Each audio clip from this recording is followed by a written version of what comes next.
Hello everyone, I am Poonam. Welcome to my channel English Grammar. Today we will study about tenses and its kind. So keep on watching this video till the end. Tense को हम हिंदी में काल बोलते हैं। सबसे पहले हम देखेंगे टेंस का डेफिनेशन क्या होता है। किसी भी कार्य के होने का समय और किया गया कार्य टेंस कहलाता है। इट मीन्स काल कहलाता है। सेंटेंसेज वे रूल्स होते हैं जो हमें बताते हैं कि कोई भी कार्य किस समय में हुआ है और कितना हुआ है।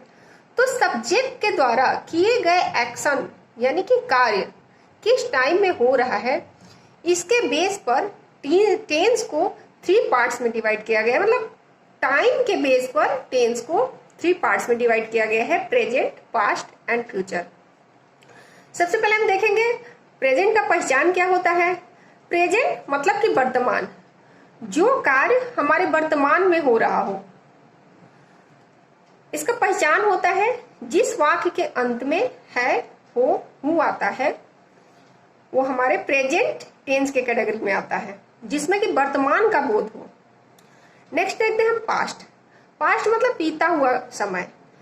जिस सेंटेंस में हमारे बीते हुए समय का बोध होता है वो पास्ट टेंस कहलाता है। पास्ट टेंस का पहचान है जिस सेंटेंस के अंत में था, थे, ती आता है, वो पास्ट टेंस के कैटेगरी में आता है। अब हम देखेंगे फ्यूचर। नेक्स्ट है हमारा फ्यूचर। फ्यूचर मतलब आने वाला समय, मतलब कि भविष्य। तो जिस सेंटेंस के अंत में गा, गे, गी होता है वो फ्यूचर टेंस के अंतर्गत आता है। अब ये तो हो गया बीता हुआ कल, आने वाला कल, अभी जो चल रहा है वो, मतलब कि हमारे टाइम के आधार पे किस टाइम की बात हो रही है। लेकिन इनको फर्दर वर्क के आधार पर इनको डिवाइड किया गया है। वर्क के आधार पर प्रेजेंट को, पास्ट को और फ्यूचर को फर्दर 4 पार्ट्स में डिवाइड किए गए हैं। Indefinite, continuous, perfect and perfect continuous. Indefinite का मतलब होता है अनिश्चित। तो सबसे पहले हम देखेंगे प्रेजेंट इनडेफिनिट, मतलब कि प्रेजेंट में वर्क तो हो रहा है लेकिन वर्क का मतलब निश्चित नहीं है कि कितना वर्क हुआ है। इसमें वर्क हमारा अनिश्चित होता है, क्योंकि इनडेफिनिट का मतलब ही होता है अनिश्चित। इसका पहचान है जिस सेंटेंस के अंत में ता, ते, ती के बाद है, हु आता है वो प्रेजेंट इनडेफिनिट टेंस के कैटेगरी में आता है। इसका रूल है subject plus verb plus S या ईएस प्लस ऑब्जेक्ट। जैसे वह जाता है, तुम खाते हो, मैं पढ़ती हूं। तो इन सारे सेंटेंस में सबसे लास्ट में ता, ते, ती के बाद है, हु आ रहा है, तो प्रेजेंट इनडेफिनिट टेंस है। टेंस समझने के लिए हमें सब्जेक्ट का पर्सन जानना बहुत ज़रूरी है कि कौन सा सब्जेक्ट फर्स्ट पर्सन में आता है, कौन सा सब्जेक्ट सेकंड पर्सन में आता है और कौन सा सब्जेक्ट थर्ड पर्सन में आता है, क्योंकि इसके बिना हम टेंस नहीं समझ पाएंगे। जो पर्सन बोलता है वह फर्स्ट पर्सन होता है। For example I and we. जिस पर्सन से वो बोलता है वो सेकंड पर्सन होता है, जैसे कि यू। और जिस किसी के बारे में बोलता है वो थर्ड पर्सन होता है, जैसे ही, सी, इट, दे, या फिर किसी का नाम, जिस किसी के बारे में हम बात कर रहे हो वो थर्ड पर्सन होता है। जिसके बारे में जो बोल रहा है वो फर्स्ट पर्सन होता है, जो सुन रहा है वो सेकंड पर्सन होता है, और जिसके बारे में हम बातें कर रहे हो वह थर्ड पर्सन होता है। अब हम देखेंगे प्रेजेंट इंडेफिनिट टेंस में किस सब्जेक्ट में एस या ईएस लगता है, किसमें नहीं लगता है। यदि हमारा subject third person singular number हुआ तब तो हम एस या ईएस लगाएंगे, वरना हम नहीं लगाएंगे। जैसे कि वह जाता है, वह जाता है तो वह क्या है, ही जो है third person singular number subject है, तो उसमें हम एस या ईएस लगाएंगे। तो वह जाता है, ही गोज। मैं पढ़ती हूं तो मैं जो है वो फर्स्ट पर्सन है, तो फर्स्ट पर्सन है तो फर्स्ट पर्सन में हमें एस या एस नहीं लगाना है, ओनली थर्ड पर्सन में लगाना है, वो भी सिंगुलर में लगाना है। यदि प्लूरल हो तो नहीं लगाना है। तो मैं जो है मैं पढ़ती हूं तो आई रीड। तुम खाते हो तो यू जो है वो सेकंड पर्सन है, तुम खाते हो तो यू ईट, ऐसे हो जाएगा। अब हम इसका निगेटिव कैसे बनाएंगे? निगेटिव के लिए सबसे पहले रूल देख लेते हैं। सब्जेक्ट प्लस इसमें हेल्पिंग वर्ब हम डू या डज का यूज करेंगे। यदि हम निगेटिव बनाएंगे तो हेल्पिंग वर्ब डू या डज का यूज करेंगे, और यदि निगेटिव या इंट्रोगेटिव बनाएंगे डू या डज का यूज करेंगे तो उस कंडीशन में एस या ईएस का यूज नहीं करेंगे। तो निगेटिव के लिए हमारा फॉर्मूला हो जाएगा सब्जेक्ट प्लस डू या does plus not plus verb का फर्स्ट फॉर्म प्लस ऑब्जेक्ट। जैसे कि वह आगरा नहीं जाता है, he doesn't goes to Agra. मैं खाना नहीं खाता हूं, I don't eat food। तो हम सबसे पहले देखेंगे कि हम डज का यूज कहां करेंगे और डू का यूज कहां करेंगे। यदि हमारा subject third person singular number हुआ फिर तो हम डज का यूज करेंगे, एक्सेप्ट दी जितने होंगे उसमें हम डू का यूज करेंगे।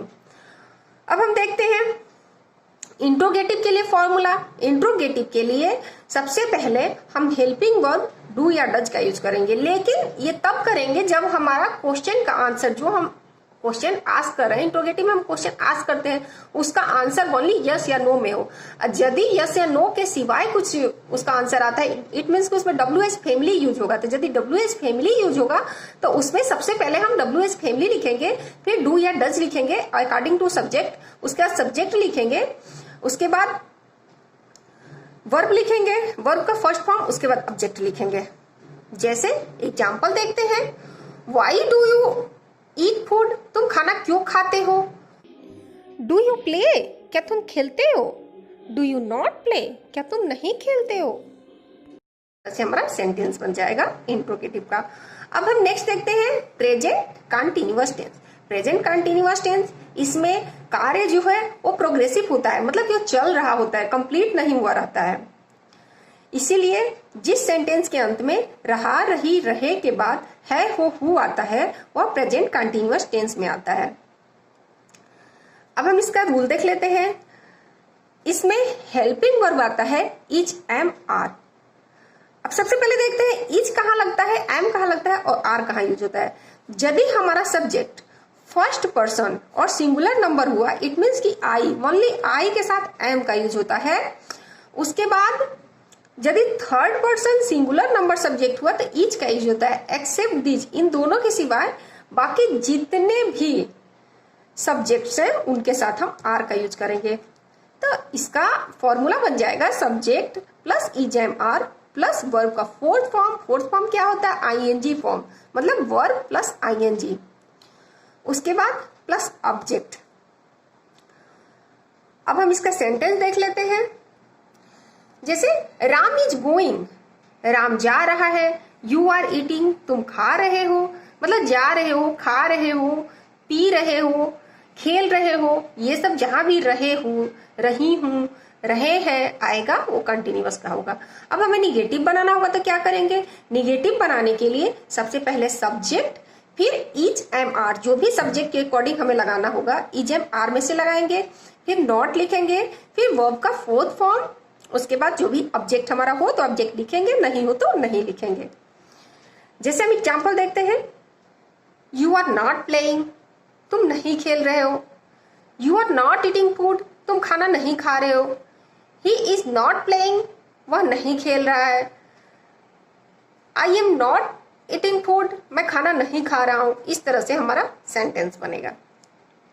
यदि हमें इंट्रोगेटिव बनाना हो तो इंट्रोगेटिव बनाने के लिए सबसे पहले, अब वही जैसे इसमें मैं बताई थी, यदि डब्ल्यू मतलब यस और नो में आंसर ना आए, इट मीन्स कि वहां पे WH फैमिली लगेगा। तो WH फैमिली यदि लगेगा तो सबसे पहले हम WH फैमिली लिखेंगे, उसके बाद ये जो हेल्पिंग वर्ब है सब्जेक्ट के अनुसार हेल्पिंग वर्ब का यूज करेंगे इज, एम, आर में से, उसके बाद सब्जेक्ट प्लस वर्ब का फोर्थ फॉर्म। जैसे एग्जांपल देखते हैं, why are you not playing या वाई आर यू प्लेइंग, तुम क्यों नहीं खेल रहे हो या क्यों खेल रहे हो। यदि इंट्रोगेटिव निगेटिव हो तो उसमें why are you not playing हो जाएगा। यदि इंट्रोगेटिव हो तो वाई आर यू प्लेइंग हो जाएगा। तो मतलब इस तरह से हमारा सेंटेंस बनेगा। अब हम नेक्स्ट आते हैं प्रेजेंट परफेक्ट टेंस पे। प्रेजेंट परफेक्ट टेंस का पहचान है चुका, चुकी, लिया, ली के बाद है, हो आता है। वो टेंस हमारा प्रेजेंट परफेक्ट टेंस के कैटेगरी में आता है। इसका फॉर्मूला है सब्जेक्ट प्लस हैज या हैव प्लस वर्ब का थर्ड फॉर्म प्लस ऑब्जेक्ट। अब हम हैज कहाँ यूज करेंगे और हैव कहाँ यूज करेंगे। यदि हमारा subject third person singular number हुआ तो उसमें हम हैज का यूज करेंगे। एक्सेप्ट दीज जितने भी होंगे उसमें हम हैव का यूज करेंगे। अब हम सेंटेंस देख लेते हैं। आई हैव ईटेन फूड, मैंने खाना खा लिया है। ही हैज रीच स्टेशन, वो स्टेशन पहुंच चुका है। इस तरह से हमारा जो सेंटेंस होता है वो प्रेजेंट परफेक्ट टेंस का होता है। अब हम इसका निगेटिव के लिए फॉर्मूला देख लेते हैं। निगेटिव के लिए सबसे पहले हम लिखेंगे सब्जेक्ट प्लस हैज या have plus not plus verb का थर्ड फॉर्म प्लस ऑब्जेक्ट। जैसे he has not done his homework, मतलब उसने अपना होमवर्क नहीं किया। अब हम इसका इंट्रोगेटिव बनाना हो तो हम क्या करेंगे। इंट्रोगेटिव बनाने के लिए सबसे पहले हम यदि WH फैमिली लिखना हो तो सबसे पहले WH फैमिली लिखेंगे, फिर हैज या हैव लिखेंगे, फिर सब्जेक्ट लिखेंगे, फिर वर्ब का थर्ड फॉर्म लिखेंगे। जैसे कि हम एग्जाम्पल देख लेते हैं। हैव यू रीच्ड दिल्ली, क्या तुम दिल्ली पहुंच चुके हो। हैज ही ईटेन फूड, क्या वह खाना खा चुका है। अब हम नेक्स्ट देखेंगे present perfect continuous tense. Present perfect continuous tense का पहचान क्या होता है। जिस सेंटेंस के अंत में रहा, रही, रहे के बाद है, हो आता है और उसमें टाइम, वो टाइम के साथ आता है, उसमें टाइम का बोध होता है। यदि वो उसमें टाइम का बोध ना हो तो वो प्रेजेंट कंटिन्यूअस टेंस हो जाएगा। लेकिन यदि वो टाइम के साथ है, मतलब 2 घंटे 4 घंटे, 2 बजे से 4 बजे से, सुबह से, शाम से, 10 तारीख से, मतलब ऐसे आए तो उसमें वो प्रेजेंट परफेक्ट कंटिन्यूअस टेंस होगा। अब हम इसका फॉर्मूला देख लेते हैं, ये कैसे बनता है। सब्जेक्ट प्लस हैज या have plus been plus verb का फोर्थ फॉर्म प्लस सीन्स या फॉर और प्लस जो हमारा समय होगा। तो हैज और हैव वैसे ही यूज होगा जैसे हम प्रेजेंट परफेक्ट में किए थे। यदि हमारा subject third person singular number हुआ तो हैज का यूज करेंगे, एक्सेप्ट दीज हैव का यूज करेंगे। अब सबसे पहले हम देखेंगे कि हम सीन्स कहाँ यूज करते हैं और फॉर का यूज कहाँ करते हैं। कहाँ सीन्स यूज होता है, कहाँ फॉर होता है। जहां पे एक पॉइंट की बात हो, मतलब कि वो स्टार्टिंग पॉइंट बताया हो कि इस समय से, इस टाइम से या इतने बजे से, जहां पे एक पॉइंट की बात हो वहां पे हम सीन्स का यूज करेंगे। और जहां पे ड्यूरेशन, एक पीरियड की बात हो वहां पे फॉर का यूज करेंगे। जैसे Ram has been playing since 10 o'clock। अब 10 o'clock क्या है, एक वो पॉइंट बता रहा है कि राम जो खेल रहा है वो 10 o'clock से खेल रहा है। तो 10 o'clock से खेल रहा है, पॉइंट की बात कर रहा है, इसलिए यहाँ पे सिंस का यूज हुआ है। वही यदि देता 2 hours, तो यदि 2 hours देता तो वहां पे ड्यूरेशन हो जाता, तो वहां पे सीन्स का यूज ना करके हम फॉर का यूज करते। तो जहां पे एक पॉइंट की बात होती है वहां सीन्स का यूज होता है, और जहां पे ड्यूरेशन या एक पीरियड की बात होती है वहां फॉर का यूज होता है। जैसे I have been reading book since morning. तब यहाँ पे मॉर्निंग है, तो मॉर्निंग है तो एक पॉइंट की बात है, तो वहां पे सिंस का यूज होगा। You have been living Mumbai for 10 years। तो यहाँ पे 10 years मतलब एक ड्यूरेशन दे दिया है, पॉइंट नहीं दिया है कि इतने समय से, ड्यूरेशन दिया है कि 10 years से वो रह रहा है। यदि 10 years से रह रहा है कि ड्यूरेशन की बात होती है तो वहां पे हम फॉर का यूज करेंगे। अब हम नेक्स्ट देखेंगे past indefinite tense. Past indefinite tense क्या होता है। जिस सेंटेंस के अंत में आया, गया, उठा, बैठा आता है, या फिर ता, ते, ती के बाद था, थे, थी आता है, तो वो सेंटेंस हमारा पास्ट इंडेफिनिट टेंस में आता है।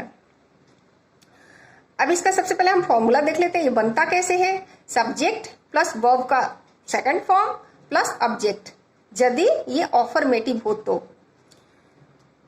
जैसे एग्जाम्पल, वह गया, तुम आए तो वह गया, ही वेंट। क्योंकि सेकेंड फॉर्म यहाँ पे यूज करना है तो गया का गो होता है, लेकिन यदि इसका सेकेंड फॉर्म हमें गो का सेकेंड फॉर्म वेंट होता है तो हमारा सेंटेंस बन जाएगा ही वेंट। मैं आया, आई केम, इस तरह का हमारा सेंटेंस बनेगा। लेकिन यदि निगेटिव बनेगा तो हम कैसे बनाएंगे? सब्जेक्ट प्लस इसमें हेल्पिंग वर्ब हम डिड का यूज करेंगे। तो मतलब कोई भी सब्जेक्ट हो उसके साथ हम ओनली इसमें जो पास्ट इंडेफिनिट है उसमें डिड का ही यूज होता है हेल्पिंग वर्ब। तो subject plus did plus not, यदि हम डिड लगाएंगे तो यहाँ पे वर्ब का जो सेकंड फॉर्म है वहां सेकंड फॉर्म का यूज नहीं होगा, फर्स्ट फॉर्म का यूज होगा। तो प्लस वर्ब का फर्स्ट फॉर्म प्लस ऑब्जेक्ट। जैसे he did not go to Agra, मतलब वह आगरा नहीं गया। अब इसका इंट्रोगेटिव बनाना हो तो हम क्या करेंगे? इंट्रोगेटिव बनाने के लिए सबसे पहले यदि WH फैमिली हो तो WH फैमिली लिखेंगे, और यदि नहीं हो तो सबसे पहले इंट्रोगेटिव में यदि जो हम क्वेश्चन आस्क करते हैं, इंट्रोगेटिव में हम क्वेश्चन आस्क करते हैं, आस्क करने का यदि आंसर यस या नो में आता है तो सबसे पहले हम लिखेंगे डिड, उसके बाद सब्जेक्ट प्लस वर्ब का फर्स्ट फॉर्म। क्योंकि हम डिड लगा देंगे तो यहाँ पे सेकेंड फॉर्म का यूज नहीं होगा, फर्स्ट फॉर्म का यूज होगा। तो सब्जेक्ट का फर्स्ट फॉर्म प्लस ऑब्जेक्ट। जैसे why did you eat food, तुमने खाना क्यों खाया? डिड यू प्ले, क्या तुम खेले? डिड यू नॉट प्ले, क्या तुम नहीं खेले? यदि इंट्रोगेटिव के साथ में निगेटिव भी आता है तो सबसे पहले डिड लिखेंगे, फिर यू, फिर नॉट, फिर प्ले। अब हम नेक्स्ट देखते हैं पास्ट कंटिन्यूअस टेंस। अब यहाँ पे पास्ट की बात होगी, लेकिन पास्ट में हमारा जो कार्य होगा वो प्रोग्रेसिव होगा, मतलब उसमें पास्ट में चल रहा होगा। तो हमारा पास्ट कंटिन्यूअस का पहचान क्या होता है? जिस सेंटेंस के अंत में रहा, रही, रहे के बाद था, थे, थी आता है वो हमारा पास्ट कंटिन्यूअस टेंस के कैटेगरी में आता है। इसके लिए हम हेल्पिंग वर्ब वाज या वर का यूज करते हैं। तो सबसे पहले हम जान लेते हैं हम वाज कहाँ यूज करेंगे, वर कहाँ यूज करेंगे। थर्ड, यदि हमारा subject third person singular number हुआ तो हम वाज का यूज करेंगे। एक्सेप्ट दिस, जितने भी होंगे उसके साथ हम वर का यूज करेंगे। पास्ट कंटिन्यूअस का फॉर्मूला होता है subject plus helping verb was या वर प्लस वर्ब का fourth form plus object. Example, Rudra was playing, Rudra खेल रहा था। यू वर गोइंग, तुम जा रहे थे। अब हम इसके निगेटिव बनाने के लिए क्या करेंगे? निगेटिव बनाने के लिए सबसे पहले हम सब्जेक्ट लिखेंगे, सब्जेक्ट के बाद वाज या वर लिखेंगे, उसके बाद नॉट लिखेंगे क्योंकि निगेटिव बनाना है, उसके बाद वर्ब का फोर्थ फॉर्म ही रहेगा। यू वर नॉट प्लेइंग, तुम नहीं खेल रहे थे। यू वर नॉट ईटिंग, तुम नहीं खा रहे थे। इस तरह से हमारा सेंटेंस बनेगा। अब यदि हमें इंट्रोगेटिव बनाना हो तो सबसे पहले वाज या वर लिखेंगे, उसके बाद सब्जेक्ट लिखेंगे, उसके बाद वर्ब का फोर्थ फॉर्म लिखेंगे। वर्ब का फोर्थ फॉर्म हम जान ही चुके हैं, वर्ब का फोर्थ फॉर्म क्या होता है। Example, why was he going, वह क्यों जा रहा था। या फिर इंट्रोगेटिव निगेटिव के लिए why was he not going, वह क्यों नहीं जा रहा था। अब हम अगला देखेंगे past perfect tense. Past perfect tense का पहचान क्या है? जिस सेंटेंस के अंत में चुका, चुकी, लिया, ली के बाद था, थे, थी आता हो तो वो सेंटेंस हमारा पास्ट परफेक्ट कैटेगरी में आएगा। इसका फॉर्मूला देखते हैं, subject plus had plus verb का थर्ड फॉर्म। मतलब कि कोई भी सब्जेक्ट हो उसके साथ हम हैड का ही यूज करेंगे। जैसे एग्जाम्पल देखते हैं, आई हैव ईटेन फूड, तो आई हैड ईटेन फूड, मैंने खाना खा लिया था। तो यहाँ लिया था आ रहा है तो यानी कि पास्ट का होगा। शी हैड रीच्ड स्टेशन, वह स्टेशन पहुंच चुकी थी।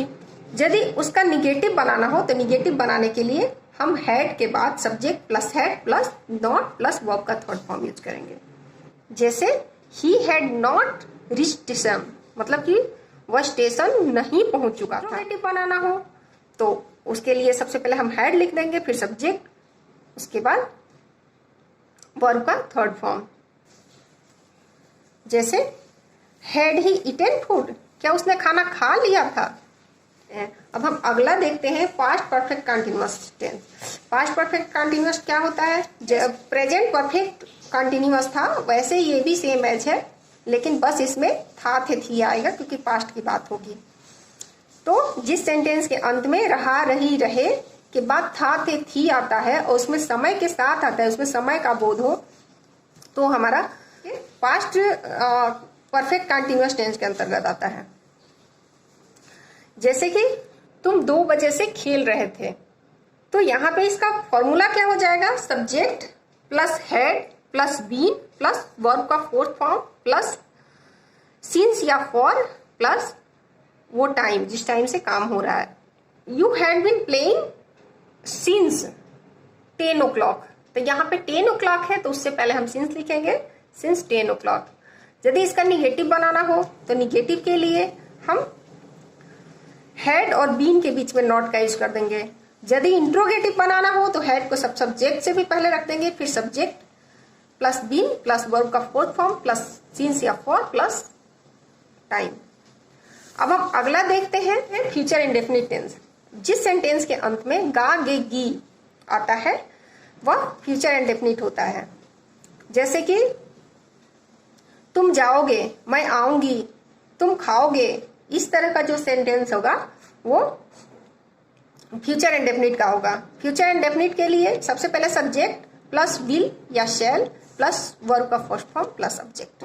जैसे तुम आओगे, यू विल कम, वह जाएगा, ही विल गो, इस तरह से हमारा सेंटेंस बनेगा। यदि निगेटिव बनाना हो तो निगेटिव बनाने के लिए सबसे पहले हम सब्जेक्ट लिखेंगे, फिर विल या शैल लिखेंगे, फिर नॉट लिखेंगे, फिर वर्ब का फर्स्ट फॉर्म प्लस उसके बाद ऑब्जेक्ट।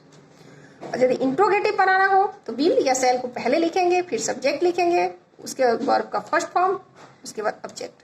अब हम आते हैं फ्यूचर कंटिन्यूअस टेंस पे। अब कंटिन्यूअस भी सेम आज वैसे ही है कि इसमें कार्य प्रोग्रेसिव रहता है, लेकिन फ्यूचर में जिस सेंटेंस के अंत में रहा रही रहे के बाद होगा होगी इस तरह का वर्ड आता है तो वो हमारा फ्यूचर कंटिन्यूअस का होता है, जिसमें कि काम प्रोग्रेसिव रहता है, काम चल रहा होता है, पूरा नहीं हुआ रहता है। जैसे तुम खेल रहे होगे, मैं खाना खा रही होंगी, तो यहाँ पे इसका फॉर्मूला कैसे बनता है? सब्जेक्ट प्लस विल बी या शैल बी प्लस वर्ब का फोर्थ फॉर्म, क्योंकि ये प्रोग्रेसिव में है, जहां भी प्रोग्रेस दिखाएगा वहां पे वर्ब का फोर्थ फॉर्म ही होगा। तो हमारा तुम खा रहे होगे, यू विल बी ईटिंग, तुम खेल रहे होगे, यू विल बी प्लेइंग, वह जा रहा होगा, ही विल बी गोइंग, इस तरह से हमारा सेंटेंस बनेगा। अब नेक्स्ट हम देखते हैं future perfect tense. Future perfect tense क्या होता है? जिस सेंटेंस के अंत में चुका, चुकी, ली के बाद होगा, होगी इस तरह का आता है वो हमारा फ्यूचर परफेक्ट टेंस में आता है। उसका फॉर्मूला होता है subject plus will plus have plus verb का थर्ड फॉर्म प्लस यदि ऑब्जेक्ट हो तो ऑब्जेक्ट। जैसे तुम खाना खा चुके होगे, तो सबसे पहले सब्जेक्ट यू, उसके बाद विल, उसके बाद हैव, और खा चुके होगे तो खाने का थर्ड फॉर्म क्या होता है? ईट, ईटेन, मतलब कि यू विल हैव ईटेन। यदि इसका निगेटिव बनाना हो तो सबसे पहले हम सब्जेक्ट लिखेंगे, फिर विल और हैव के बीच में हम नॉट लिखेंगे, और उसके बाद वर्ब का थर्ड फॉर्म। और यदि इसका इंट्रोगेटिव बनाना हो तो सबसे पहले हम विल लिखते हैं, फिर subject plus have plus verb का थर्ड फॉर्म। जैसे क्या तुम खाना खा चुके होगे, will you have eaten food, तो इस तरह से हमारा इंट्रोगेटिव बन जाएगा।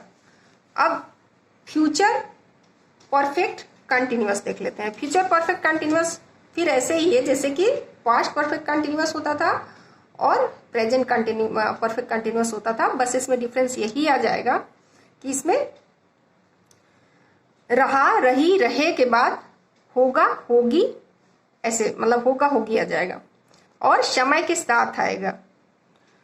इसका फॉर्मूला बन जाएगा subject plus will plus have plus been plus verb का फोर्थ फॉर्म।